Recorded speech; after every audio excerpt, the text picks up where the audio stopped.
നമസ്കാരം. ജനമധ്യത്തിൽ വെച്ചിട്ട് നമ്മളെ ആരെങ്കിലും സംസ്കാര ശൂന്യൻ എന്ന് വിളിച്ചു കഴിഞ്ഞാൽ എന്ത് തരം റിയാക്ഷൻ ആയിരിക്കും നമ്മളിൽ ഉണ്ടാവുക? ഒരു ഹൈക്കോടതി ജഡ്ജിയായിരുന്ന ഒരാൾ യൂട്യൂബറായി മാറിയതിന് ശേഷം നീതി ദേവതയെയും പൊതുജനങ്ങളെയും സാക്ഷി നിർത്തി ഒരു കോഗ്നിസിബിൾ ആൻഡ് നോൺ വയലബിൾ കുറ്റകൃത്യം ചെയ്യും എന്ന് നമുക്ക് സങ്കല്പിക്കാൻ പോലും കഴിയുമോ? Ignorance of law is not an excuse. അതായത് ആരെങ്കിലും ഒരു കുറ്റം ചെയ്തതിന് ശേഷം കോടതിയിൽ പോയിട്ട് പറയുകയാണ്, എനിക്ക് നിയമം അറിയില്ലായിരുന്നു, അതുകൊണ്ടാണ് ഞാൻ കുറ്റം ചെയ്തു പോയത്, അതുകൊണ്ട് മാപ്പാക്കും എന്ന് പറഞ്ഞു കഴിഞ്ഞാൽ കോടതി അതൊരിക്കലും അംഗീകരിക്കില്ല. അങ്ങനെയാണെങ്കിൽ ഒരു റിട്ടയർഡ് ഹൈക്കോടതി ജഡ്ജി ആയിരുന്ന ഒരാൾക്ക് കോടതിയിൽ അത്തരം ഒരു ഡിഫൻസ് ഒരിക്കലും എടുക്കാൻ കഴിയില്ല. എന്നാൽ പേരുകൊണ്ട് തന്നെ പരിപൂർണനായ, അല്ലെങ്കിൽ പരിപൂർണൻ എന്ന് അർത്ഥം വരുന്ന ഒരു നാമധാരിയായ മുൻ ഹൈക്കോടതി judge justice B Kamal Pasha നടത്തിയ അത്തരം ഒരു കുറ്റകൃത്യത്തെ കുറിച്ചിട്ടാണ് എനിക്ക് ഇന്ന് നിങ്ങളോട് സംസാരിക്കാനുള്ളത്. ഓർക്കുക, ഒരു റിട്ടയർഡ് ഹൈക്കോടതി ജഡ്ജിയായിരുന്ന ജസ്റ്റിസ് ബി കമാൽ പാഷയും അദ്ദേഹം സർവീസിൽ ഇരുന്ന സമയത്ത് വധശിക്ഷയ്ക്ക് വിധിച്ച ഗോവിന്ദചാമിയും നിയമത്തിന്റെ മുന്നിൽ തുല്യരാണ് എന്നാണ് ഭരണഘടനയുടെ ആർട്ടിക്കിൾ 14 പറയുന്നത്. അങ്ങനെ പറയുന്നത് ശരിയാണ് എങ്കിൽ നമുക്ക് കാര്യത്തിലേക്ക് കടക്കാം. ജസ്റ്റിസ് ബി കമാൽ പാഷ പറയുന്നത് തന്നെ കേൾക്കുക. നാട്ടിലെ നിയമമല്ലേ നോക്കേണ്ടത്? തീർച്ചയായും ശരിയാണ്, നാട്ടിലെ നിയമം തന്നെയാണ് നോക്കേണ്ടത്. അതിന്റെ അടിസ്ഥാനത്തിൽ മാത്രമാണ് ഞാൻ നിങ്ങളോട് സംസാരിക്കുന്നത്. നമുക്കറിയാം, 2023 മെയ് മാസം 24 മറുനാടൻ മലയാളിയിലെ ഷാജൻ സ്കറിയ ഒരു വീഡിയോ ചെയ്തു. അതിൽ അദ്ദേഹം കുന്നത്തുനാട് MLA ആയ ശ്രീനിജനെ നിശ്ചിതമായി വിമർശിക്കുകയുണ്ടായി, ടു സം എക്സ്റ്റെന്റ് അധിക്ഷേപിക്കുകയും ഉണ്ടായി. ശ്രീനിജൻ ഉടനെ തന്നെ പോലീസിൽ പോയി കംപ്ലൈന്റ് കൊടുത്തു. അതായത് അദ്ദേഹം പറഞ്ഞത് എന്താണെന്ന് വെച്ച് കഴിഞ്ഞാൽ, ഞാനൊരു ഷെഡ്യൂൾഡ് കാസ്റ്റ് വിഭാഗത്തിൽപ്പെട്ട ആളായതുകൊണ്ട് ഷാജൻ സ്കറിയ തന്നെ മനഃപൂർവ്വം ജാതീയമായി അധിക്ഷേപിച്ചു എന്നായിരുന്നു അദ്ദേഹത്തിന്റെ പരാതി.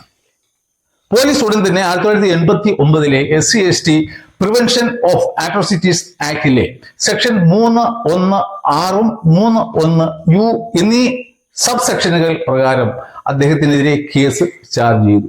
ഷാജൻ സ്കറിയ നേരെ സെഷൻസ് കോടതിയിലേക്ക് മുൻകൂർ ജാമ്യത്തിനായി പോയി. മുൻകൂർ ജാമ്യം സെഷൻസ് കോടതി നിരാകരിച്ചു. അതിനുശേഷം അദ്ദേഹം നേരെ അപ്പീലുമായി ഹൈക്കോടതിയെ സമീപിച്ചു. എന്നാൽ 30/6/2023 ബഹുമാനപ്പെട്ട കേരള ഹൈക്കോടതിയുടെ സിംഗിൾ ബെഞ്ചും അദ്ദേഹത്തിന് മുൻകൂർ ജാമ്യം നിഷേധിച്ചു. എന്നാൽ അതിൽ പ്രസക്തമായ ഒരു കാര്യമുണ്ടായിരുന്നു. ആ ജഡ്ജ്മെന്റിൽ പറയുന്നത് എന്തായിരുന്നു എന്ന് വെച്ച് കഴിഞ്ഞാൽ, now the question arises whether the offence under section 3(1)(r) will be attracted in the absence of reference to the caste status of the second respondent Srinijan. ഹൈക്കോടതി പറഞ്ഞത് എന്താണെന്ന് വെച്ച് കഴിഞ്ഞാൽ, ആ വീഡിയോ ക്ലിപ്പിൽ ജാതീയമായ അധിക്ഷേപം ഒന്നും തന്നെ ഇല്ലാതിരുന്നു എങ്കിൽ തന്നെയും ഈ സെക്ഷൻ അടിയിൽ ഈ കേസ് നിലനിൽക്കുമോ ഇല്ലയോ എന്നായിരുന്നു.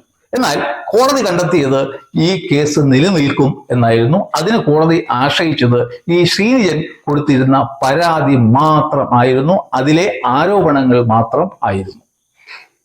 ഷാജൻ സ്കറിയ നേരെ സുപ്രീം കോടതിയിലേക്ക് വിട്ടു. സുപ്രീം കോടതി ആദ്യം ഇദ്ദേഹത്തെ അറസ്റ്റ് ചെയ്യാൻ പാടില്ല എന്നൊരു നിർദ്ദേശം കൊടുത്തു. അതിനെ തുടർന്ന് 2024 ഓഗസ്റ്റ് മാസം 23 സുപ്രീം കോടതി അദ്ദേഹത്തിന് മുൻകൂർ ജാമ്യം അനുവദിച്ചത്. ഇതിൽ നിന്ന് നമുക്ക് എന്ത് മനസ്സിലാക്കാം? അതായത് SC ആൻഡ് ST വിഭാഗക്കാരോട് കളിക്കുന്നത് വളരെ സൂക്ഷിച്ച് ആയിരിക്കണം, അല്ലെങ്കിൽ നിങ്ങൾ അപകടത്തിൽ ചെന്ന് ചാടും. പല ആൾക്കാരും ഈ SC/ST നിയമം ദുരുപയോഗം ചെയ്യുന്നു എന്നുള്ളതും ഒരു സത്യം തന്നെ ആണ്. അതാണ് ജസ്റ്റിസ് കമാൽ പാഷ പറഞ്ഞ ഈ നാട്ടിൽ നിലനിൽക്കുന്ന നിയമം അനുശാസിക്കുന്നത്. കഴിഞ്ഞ ജൂലൈ മാസം 29 ജസ്റ്റിസ് കമാൽ പാഷ തന്റെ യൂട്യൂബ് ചാനലിൽ പാവം കന്യാസ്ത്രീകളോട് കാണിക്കുന്ന ക്രൂരത എന്ന തമ്പനയിലോട് കൂടി ഒരു വീഡിയോ പ്രസിദ്ധീകരിക്കുകയുണ്ടായി. അതിൽ അദ്ദേഹം പറയുന്നത് കേൾക്കുക. ഈ 3 സ്ത്രീകളെ ഒരു പ്രായപൂർത്തിയായവരാണ്. അവര് ഈ ഛത്തീസ്ഗഡ് നിവാസികളാണ്. അവിടുത്തെ നാരായൺപൂർ എന്ന് പറയുന്ന സ്ഥലത്തെ നിവാസികളാണ്. ഒന്നുമില്ല, പട്ടിണിയും പരിവട്ടമായിട്ട് കഴിഞ്ഞവരാണ്. അവിടെ ഒരു സംസ്കാരം ലേശം അങ്ങോട്ട് തൊട്ട് തീണ്ടിയിട്ടില്ലാത്ത ഒരു സ്ഥലം.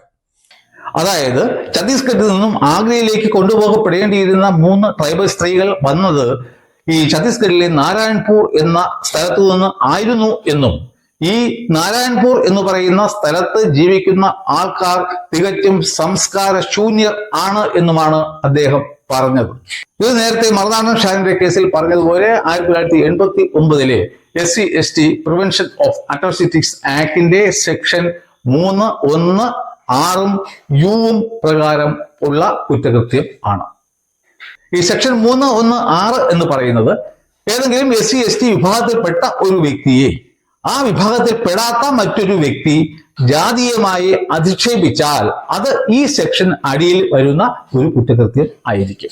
മറിച്ച് 3(1)(u) എന്ന് പറയുന്നത് ഏതെങ്കിലും ഈ SC/ST വിഭാഗത്തിൽ പെടാത്ത ഒരു വ്യക്തി ഏതെങ്കിലും ഒരു SC/ST വിഭാഗത്തെ മൊത്തത്തിൽ അധിക്ഷേപിച്ചാൽ അത് അതിനടിയിൽ വരുന്ന ഒരു കുറ്റകൃത്യം ആയിരിക്കും. അതാണ് ഈ 6ഉം യുവും തമ്മിലുള്ള വ്യത്യാസം. ഇവിടെ ജസ്റ്റിസ് കമാൽ പാഷ ഈ 2 വകുപ്പിനും അടിയിലുള്ള കുറ്റമാണ് ചെയ്തിരിക്കുന്നത്. അതായത് വ്യക്തിപരമായി ഈ 3 സ്ത്രീകളെ അധിക്ഷേപിച്ചിരിക്കുന്നു. അതുകൂടാതെ ആ കമ്മ്യൂണിറ്റിയെ തന്നെ ആസ് എ ഹോൾ ഇത് സംസ്കാര ശൂന്യർ ആണെന്ന് പറഞ്ഞ് അധിക്ഷേപിച്ചിരിക്കുന്നു. എന്താണ് സംസ്കാരം എന്ന വാക്കുകൊണ്ട് അദ്ദേഹം ഉദ്ദേശിച്ചത് എന്ന് എനിക്കറിയില്ല. എന്നാൽ സംസ്കാരം എന്ന വാക്കുകൊണ്ട് ഉദ്ദേശിക്കുന്നത് എന്താണെന്ന് വെച്ച് കഴിഞ്ഞാൽ the shared beliefs, values, customs, behaviors and artifacts that characterize a group or society and that are passed down from generation to generation. സംസ്കാരം എന്ന് പറയുന്നത് ഒരു ജനസമൂഹത്തിന്റെ ജീവിത രീതിയാണ്, ജീവിത ശൈലിയാണ്. It's a way of life. അവരുടെ വിശ്വാസങ്ങൾ, അവരുടെ ആചാരങ്ങൾ, അവർ വിലമതിക്കുന്ന മൂല്യങ്ങൾ, അവരുടെ ഭക്ഷണം, അവരുടെ ഭാഷ, അവരുടെ പെരുമാറ്റ രീതി, അവരുടെ ഗോത്ര രീതികൾ, ഇവയുടെ ഒക്കെ തന്നെ ഒരു ആകെത്തുകയാണ് ഒരു സംസ്കാരം എന്ന് പറയുന്നത്. അതാണ് അവരുടെ മുഖമുദ്ര. അത്തരത്തിലുള്ള അവരുടെ സംസ്കാരത്തെയാണ് ശ്രീ കമാൽ പാഷ ചോദ്യം ചെയ്തിരിക്കുന്നത്, ഇകഴ്ത്തിയിരിക്കുന്നത്, അപമാനിച്ചിരിക്കുന്നത്.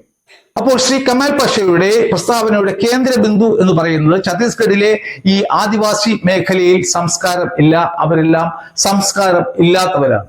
ഒരു ജനതയെ, ഒരു സമൂഹത്തെ മൊത്തത്തിൽ ആക്ഷേപിക്കുകയാണ് അദ്ദേഹം ചെയ്യുന്നത്. അദ്ദേഹം യഥാർത്ഥത്തിൽ ഉദ്ദേശിച്ചത് സംസ്കാരമാണോ നാഗരികതയാണോ എന്ന കാര്യത്തിൽ എനിക്ക് സംശയമുണ്ട്. അതിൽ രണ്ടിൽ ഏതായാലും ശരി തന്നെ അദ്ദേഹം ഒരു കുറ്റം തന്നെയാണ് ആ ആദിവാസികളോട് ചെയ്തിരിക്കുന്നത്. ബ്രാൻഡഡ് സൂട്ടുകൾ ഇടുന്നതോ ടൈ കെട്ടുന്നതോ ഇംഗ്ലീഷ് സംസാരിക്കുന്നതോ യൂട്യൂബ് ഉള്ളതോ ഒന്നും അല്ല ഈ സംസ്കാര സമ്പന്നതയുടെ ലക്ഷണങ്ങൾ. അതൊക്കെ തന്നെ ഈ സ്വന്തം കാപട്യം മറച്ചു വെക്കാൻ വേണ്ടി ഉള്ള പുറംചട്ടകൾ മാത്രമാണ്. അതൊന്നുമല്ല സംസ്കാര സമ്പന്നതയുടെ മാനദണ്ഡങ്ങൾ. അദ്ദേഹം നടത്തിയ വിലയിരുത്തൽ എന്ന് പറയുന്നത് അദ്ദേഹത്തിന്റെ വികൃത മനോഭാവത്തെയാണ് സൂചിപ്പിക്കുന്നത്. മാനുഷിക മൂല്യങ്ങളുടെ വളർച്ചയാണ് സംസ്കാരത്തിന്റെയും നാഗരികതയുടെയും ഒക്കെ അളവുകോൽ എങ്കിൽ ജസ്റ്റിസ് അപമാനിച്ച ഈ ആദിവാസി വിഭാഗങ്ങൾ ഇന്ത്യയിലെ പല നഗര സമൂഹങ്ങളെക്കാളും ഉയർന്ന മാനുഷിക മൂല്യങ്ങൾ കാത്തുസൂക്ഷിക്കുന്നവരാണ് എന്ന കാര്യം നാം മറക്കാൻ പാടില്ല. ഉദാഹരണത്തിന് സ്ത്രീ പുരുഷ സമത്വം, അതുപോലെ തന്നെ സ്ത്രീധനവുമായി ബന്ധപ്പെട്ട പീഡനങ്ങൾ, കൊലപാതകങ്ങൾ, മരണങ്ങൾ, മതാചരണത്തിന്റെ ഭാഗമായി സ്ത്രീകളെ അടിമുതൽ മുടി വരെ പൊതിയുന്ന പതിവുകൾ, അതിന് ഘടകവിരുദ്ധമായി വനിതാ വിമോചനത്തിന്റെ പേരിൽ നടക്കുന്ന ചൂഷണ അമിതാവിഷ്കാരങ്ങളുടെ വിളയാട്ടം, ഇതൊന്നും തന്നെ ഇത്തരം ആദിവാസി ഗോത്രങ്ങളെ ബാധിക്കുന്ന വിഷയങ്ങളെ അല്ല. ഇതൊക്കെ തന്നെ അവരുടെ സാമൂഹിക സന്തുലിതാവസ്ഥയുടെ തെളിവുകൾ. ഇതിനൊക്കെ ഉപരിയായി മയക്കുമരുന്ന് കടത്ത്, ഡ്രഗ്സ് കടത്ത്, മനുഷ്യക്കടത്ത്, കള്ളനോട്ട് നിർമ്മാണം, കൂടാതെ വലിയ രീതിയിലുള്ള തട്ടിപ്പുകൾ പോലെയുള്ള സംഘടിതമായ കുറ്റകൃത്യങ്ങൾ, ഇവയൊന്നും തന്നെ ആദിവാസി ജനതയ്ക്ക് അറിയില്ല. അതിനാൽ തന്നെ കമാൽ പാഷയുടെ സംസ്കൃതരും അസംസ്കൃതരും എന്ന വിഭാഗീകരണത്തിന്റെ പൊള്ളത്തരം ഏവർക്കും മനസ്സിലാക്കാവുന്നതാണ്.